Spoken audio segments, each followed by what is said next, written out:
2 weeks since the shooting at Oxford High School.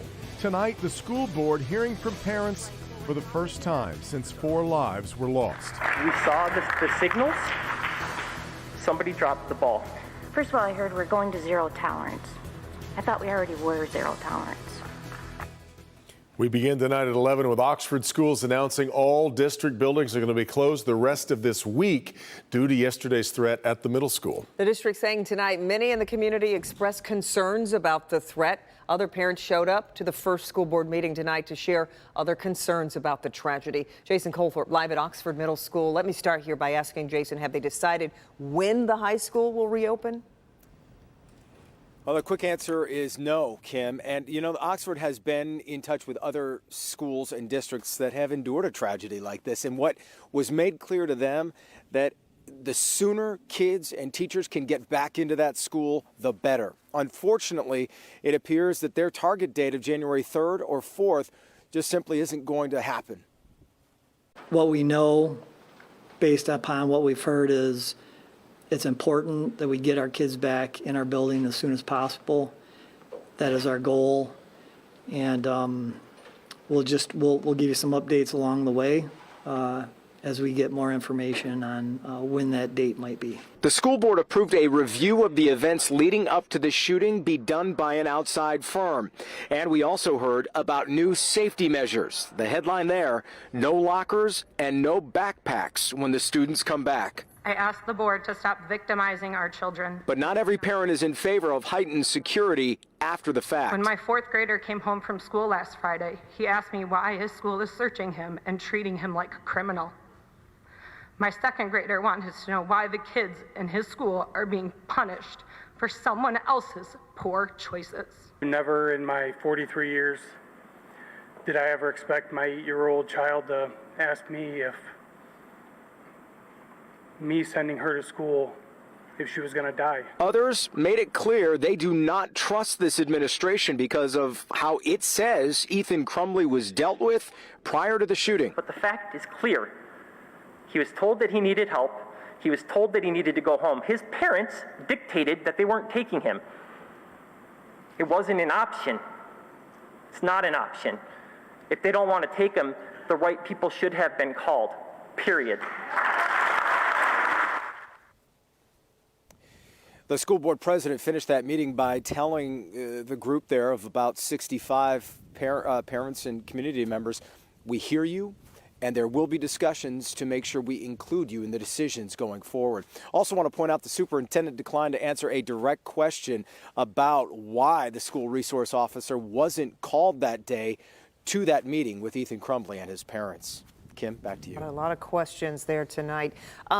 Jason, there have been accusations about the district's lack of transparency. We've even reported on some of the documents that have been destroyed along the way. Any insight, anybody talking about that tonight?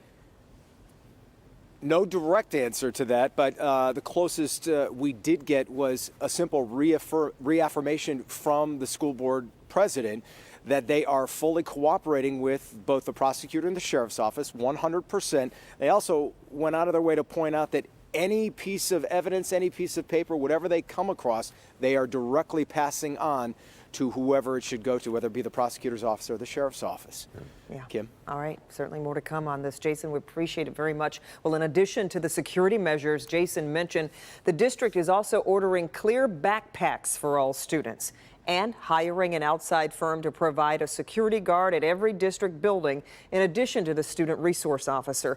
Also adopting a zero-tolerance policy where anything deemed violent immediately requires notification of law enforcement, administration, and a third-party mental health evaluation. Now, tonight's school board meeting came just hours after James and Jennifer Crumbly faced a judge. The parents of the suspected Oxford shooter were brought into the courtroom, chained and in handcuffs. Both face 4 counts of involuntary manslaughter. The hearing lasted about 30 minutes, with James Crumbly seen mouthing "I love you" to his wife several times.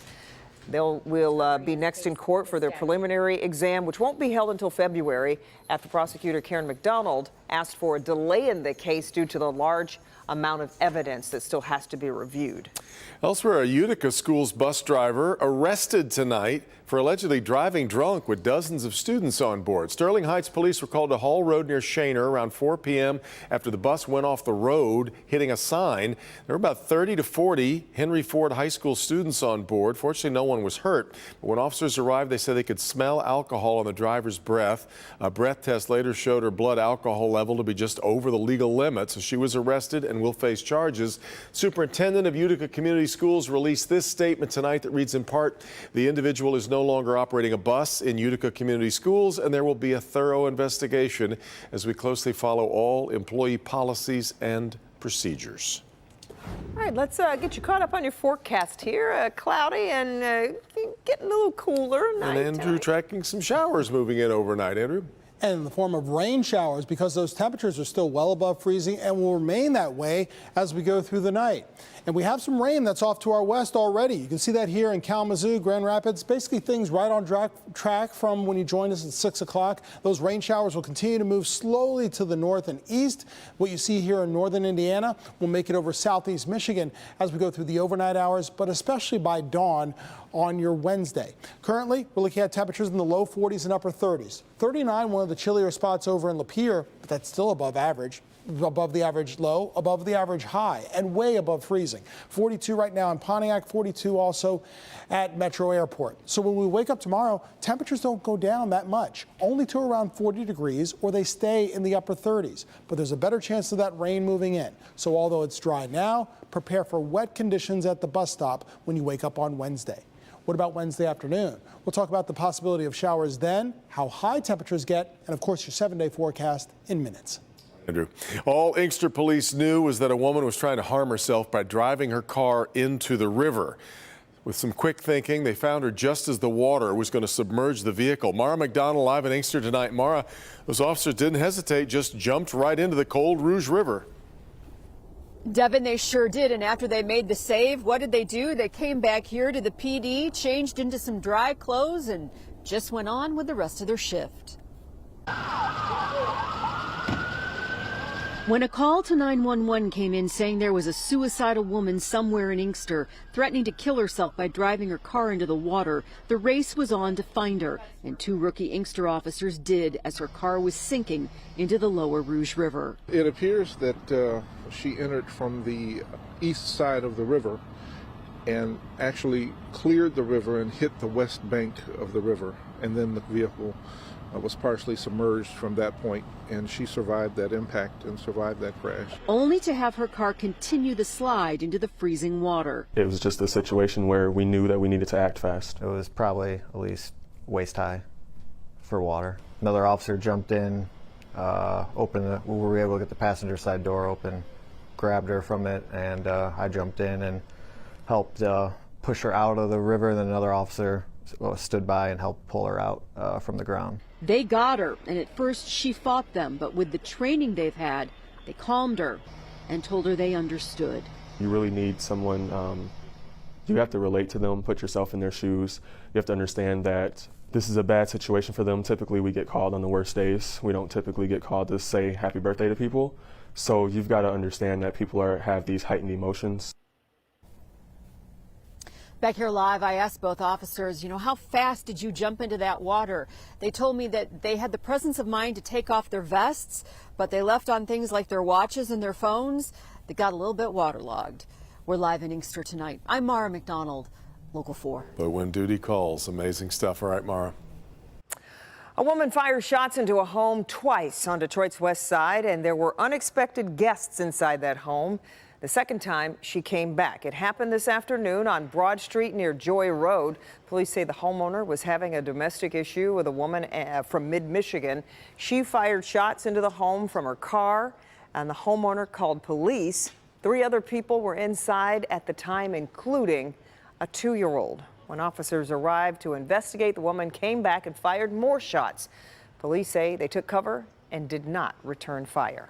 Ridiculously tragic situation that did not have to happen, firing inside a home, causing tragedy and trauma to these kids that are inside the home. But again, they are not hurt. The residents are not hurt, and our officers are not hurt. The woman was arrested after trying to drive away. Pfizer announcing today new research shows its COVID-19 pill is highly effective against severe disease. The drug company says Paxlovid cuts the risk of hospitalization or death by 89% in high-risk people. Pfizer says the pill should also be effective against variants, including Omicron. Meanwhile, Kroger says it will change its COVID-19 policies for employees next year by taking away paid leave for unvaccinated employees who get infected and requiring some to pay a monthly $50 surcharge for their company health plan.